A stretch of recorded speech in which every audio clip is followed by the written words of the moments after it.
May hapon, ang atong ebanghelyo nagisgot kabahin sa pagpahawa ni Jesus sa yawa nga naa sa tao.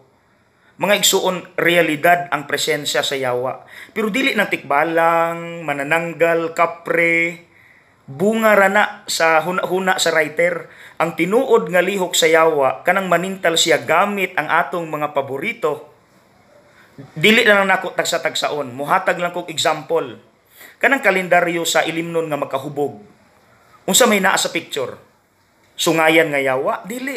Maaniyag nga babayi to attract men to buy the product. Mga igsuon tinuod ang giingon ni Joker. Kanang kontra ni Batman. Nabasa na ako ni sa Facebook, iya daw ning gisulti sa salida. Ako lang i-paraphrase. Ingon siya, sa gagmay pa daw tang bata, mahadlok daw ta sa mumo nga naa sa ilalom sa atong katre. Pero inigkadagko nato, nganong dili na daw ta mahadlok. Kay ang mumo daw naa na sa sulod nato. Tinuod. Mga igsuon, samtang naningkamot ta nga atong makontra ang mga external evils sa Pilipinas, I think unahon sa siguro nato ang internal evils nga nagpuyo nato. Unsa man na? Garbo, kahakog, kadalo, dili mo pasaylo.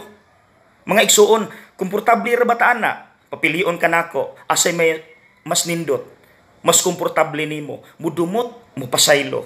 Be honest. Mga igsuon mo nang siguro atong pangutanon atong kaugalingon. Pamalandungan nato. Are we doing something, just a little something to fight against the internal demons in us, or are we feeding them and making them fat?